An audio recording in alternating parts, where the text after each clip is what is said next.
Halo anak-anak, selamat pagi. Assalamualaikum warahmatullahi wabarakatuh. Bagaimana kabar kalian hari ini? Semoga kalian baik-baik saja ya. Nah, anak-anak, hari ini kita sudah masuk ke pembelajaran 3. Tema 3, subtema 2 tentang wujud benda. Kalian siap ya hari ini untuk belajar? Kita belajar dengan penuh semangat. Kemarin kita sudah belajar tentang wujud benda. Masih ingat ya, wujud benda ada 3. Ada benda padat, benda cair, dan benda gas. Hari ini kita belajar tentang benda padat. Nah, anak-anak, salah satu wujud benda padat di sekitar kita ya, salah satu wujud benda di sekitar kita adalah padat. Banyak contoh benda padat di sekitar kita. Misalkan ada batu, pensil, dan kursi. Mereka merupakan benda padat. Mengapa benda-benda tersebut digolongkan sebagai benda padat? Yuk anak-anak, mari kita cari tahu sifat benda padat yang ada di sekitar kalian. Nah, langkahnya bagaimana? Yang pertama, amatilah benda-benda padat di sekitarmu. Kemudian, tuliskan sifat benda padat berdasarkan pengamatanmu. Nah, anak-anak, kalian pasti melihat benda padat yang ada di sekitar kalian. Kira-kira bagaimana ya sifatnya? Benda padat mempunyai sifat bentuknya tetap dan tidak berubah. Nah, untuk lebih jelasnya, mari kita mencoba. Kamu telah menuliskan pendapatmu ya berdasarkan pengamatan. Sekarang kamu bisa melakukan percobaan untuk mengetahui sifat benda padat. Mengetahui sifat benda padat. Anak-anak, pertama lakukanlah ini mungkin bisa bersama dengan orang tua kalian. Kumpulkan benda-benda yang ada di sekitar kalian. Bisa kalian membawa yang pertama ember, gelas, kantong plastik ya. Langkah-langkah percobaannya. Yang pertama, masukkan benda yang kamu kumpulkan ke dalam ember, kemudian ke dalam gelas, dan terakhir ke dalam kantong plastik. Misal, kalian membawa pensil ya. Kamu masukkan yang pertama ke ember. Kemudian kamu lihat, kamu amati. Apakah ketika pensil dimasukkan ember itu bentuknya sesuai dengan ember? Kalau tidak, kamu bisa menyilang di kolom.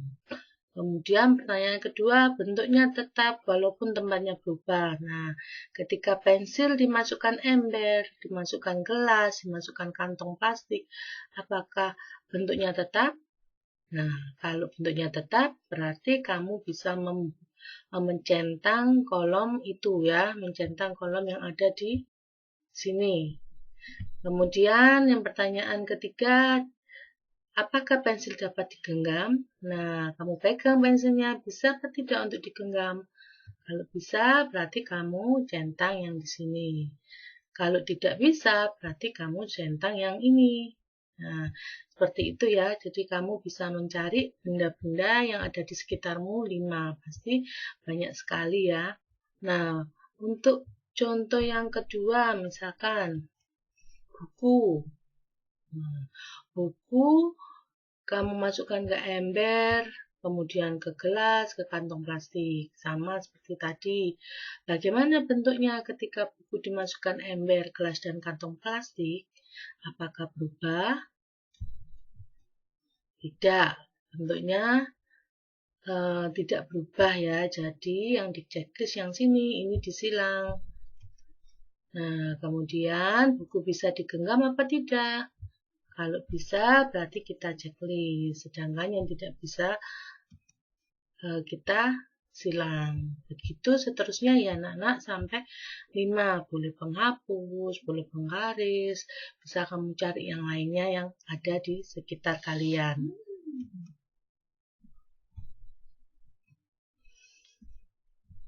Nah, Ini ya, sama. Kamu bisa mencari benda tidak harus sama dengan yang ada di contoh. Ya, ini meja. Budi memberi contoh meja, sama. Meja itu bentuknya tetap, tidak berubah. Kemudian juga dapat digenggam. Nah, kamu telah melakukan percobaan. Hasil percobaan telah diperoleh. Dapatkah kamu menyimpulkan sifat benda padat?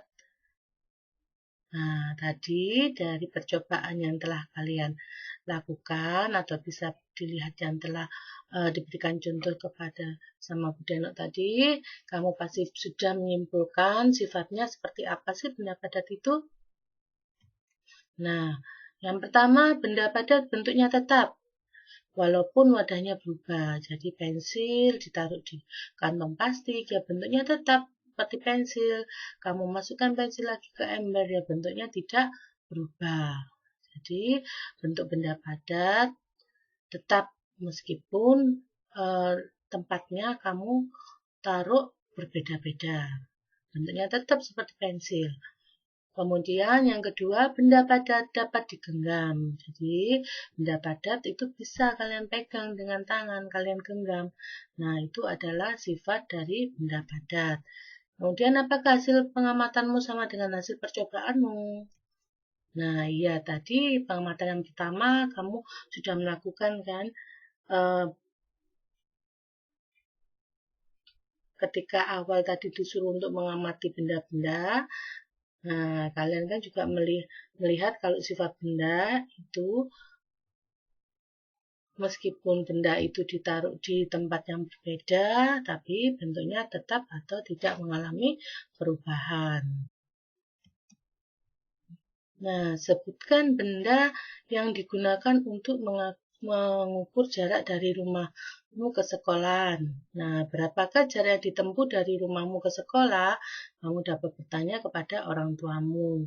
Nah, ini anak-anak ada pertanyaan ya tentang jarak. Kemarin kalian sudah belajar tentang jarak. Kalian harus ingat 1 kilometer sama dengan 1000 meter.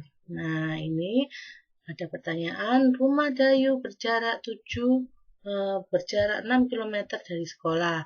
Jarak dari sekolah ke pasar 7 km. Berapa jarak yang ditempuh Dayu dari rumah ke pasar? Nah, ini ya. Jadi rumah Dayu 6 km dari sekolah. Jarak dari ke sekolah ke pasar 7 km. Berarti jaraknya Dayu dari rumah ke pasar berapa? Nah, kamu bisa melihat dari gambar. Ya, ini rumah Dayu kalau mau ke sekolah 6 km. Kalau dari sekolah melanjutkan ke pasar 7 km. Berarti berapa jarak rumah Dayu ke pasar? Kamu bisa melihat atau menghitung caranya dengan 6 km ditambah 7 km. Jawabannya adalah 13 km. Nah, mari anak-anak kita selesaikan soal di bawah ini. Ya, kamu juga bisa menuliskan di buku tulis kalian. Udin dan Benny akan berlomba lari. Jarak yang akan ditempuh 350 meter. Lomba pun segera dimulai. Saat Udin telah sampai ke garis akhir, Benny baru menempuh 200 meter. Berapa meter sisa jarak yang harus ditempuh Benny sampai garis akhir? Ingat ya, jarak yang harus ditempuh itu 350 meter. Kalau Udin ini sudah sampai garis akhir, tapi Benny itu baru 200 meter. Sisanya berapa yang harus ditempuh biar untuk mencapai 350 meter? Nah, caranya berarti diapakan? Ya, dikurangi anak-anak. 350 meter dikurangi 200 meter. Jawabannya 150 meter. Jadi, sisa jarak yang harus ditempuh Benny sampai garis akhir adalah 150 meter. Sekarang nomor 2. Jarak rumah Edo ke sekolah 2500 meter. Jarak rumah Siti ke sekolah 4.740 meter. Berapa meter perbedaan jarak rumah Siti dan Edo dari sekolah? Nah, karena ini perbedaan, berarti ini juga kita kurangi biar tahu bedanya itu berapa. Kalau Siti ke sekolah 4.740 meter, kalau Edo 2.500, maka caranya kita tulis 4.740 meter dikurangi 2.500 meter. Hasilnya 2.240. Jadi, perbedaan jarak rumah Siti dan Edo dari sekolah adalah 2.240 meter. Nah, untuk soal yang ketiga, Udin pergi ke sekolah dengan bersepeda. Jarak yang ditempuh Udin dari rumah ke sekolah 3 km. Setelah menempuh jarak 2 km dari rumahnya, ban sepeda Udin bocor anak-anak. Akhirnya Udin menuntun sepedanya sampai ke sekolah. Berapa kilometer jarak yang ditempuh Udin menuntun sepeda sampai ke sekolah? Perhatikan, kamu harus tahu dulu Udin dari rumah ke sekolah berapa jaraknya? 3 km. Udin sudah menempuh berapa? 2 km. Berarti sisanya berapa ketika Udin harus menuntun sepeda? Caranya 3 km kalian kurangi 2 km. Jawabannya 1 km. Jadi jarak yang harus ditempuh Udin menuntun sepeda sampai sekolah adalah 1 km. Untuk nomor 4, Lani dan keluarganya pergi ke Bandung naik bus. Jarak Jakarta ke kota Bandung 130 km. Busnya telah menempuh jarak dari Jakarta ke Bandung sejauh 50.000 meter. Berapa kilometer sisa jarak yang harus ditempuh bus tersebut? Nah, anak-anak ini diperhatikan ya. Ini ada perbedaan satuan. Yang satunya kilometer, yaitu jarak Jakarta ke Bandung, sedangkan ini bisnya baru menempuh sejauh 50.000 meter. Jadi, kalau ditanyakan kilometer, yang harus dirubah adalah meter anak-anak. Kita cari dulu 50.000 meter itu berapa kilometer. Ingat, kita sudah belajar kalau kilometer ke meter itu turun, kalau turun dikali, sedangkan ini yang diketahui meter. Meter dia ke kilometer, berarti dia harus naik. Berapa naiknya meter ke kilometer? Ya 3 tangga, berarti kalau naik dibagi. Berarti caranya seperti ini ya. 50.000 meter dibagi 1.000. Dibagi 1.000 kita coret nolnya 3, 1, 2, 3. Ini juga kita coret 1, 2, 3. Berarti jawabannya 50 km. Setelah itu kita kurangi 130 km dikurangi 50 km. Jawabannya 80 km.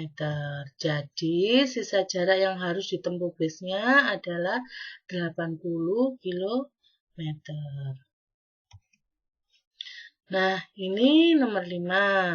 Bantulah Siti menentukan jarak dari rumah ke sekolah. Jarak rumah Siti ke sekolah, jarak rumah Siti menuju ke sekolah itu 3 kali dari jarak rumah ke pasar. Nah, jarak ke rumah ke pasar 100 meter. Kalau 3 kalinya berapa? Berarti dikalikan. Jadi caranya 3 kali 100 meter, jawabannya adalah 300 meter. Jadi jarak rumah Siti ke sekolah adalah 300 meter. Nah, anak-anak, apakah suara musik itu termasuk benda? Nah, tentu saja tidak ya. Kenapa? Karena suara musik itu tidak mempunyai massa dan tidak bisa ditimbang. Mari anak-anak kita menyanyikan lagu barisan musik. Perhatikan, ini ada lagu barisan musik. Kalian bisa berdiri, bisa mempraktekkan gerakannya.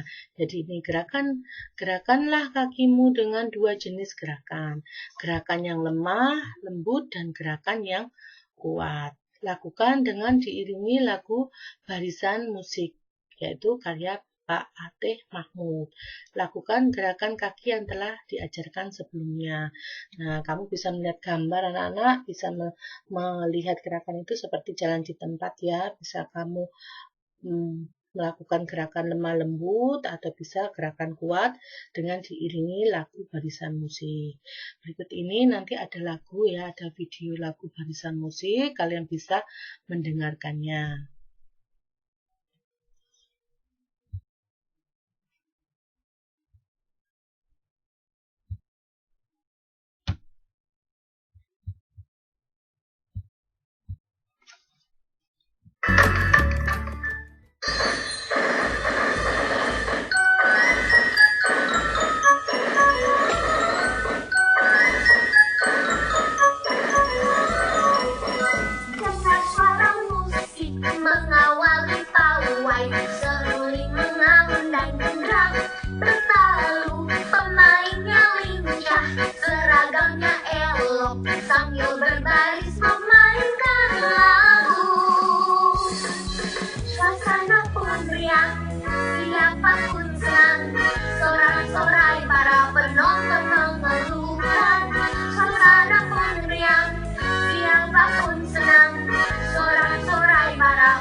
Nah, kalian bisa bergerak dengan musik ini ya, anak-anak.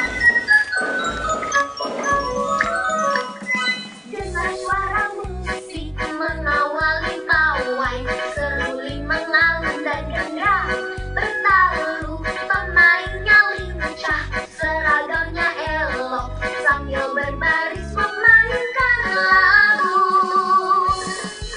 Suasana pun riang, siapapun senang, sorak-sorai para penonton mengeluhkan.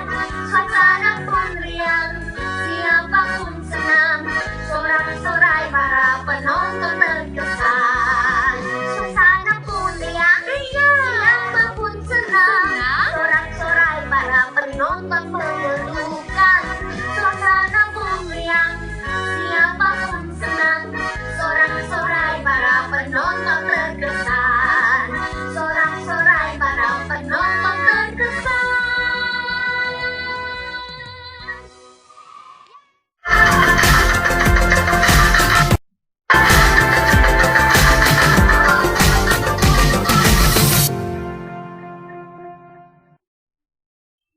Nah, kalian sudah mendengarkan lagu barisan musik. Semoga perasaan atau hati kalian menjadi riang dan senang.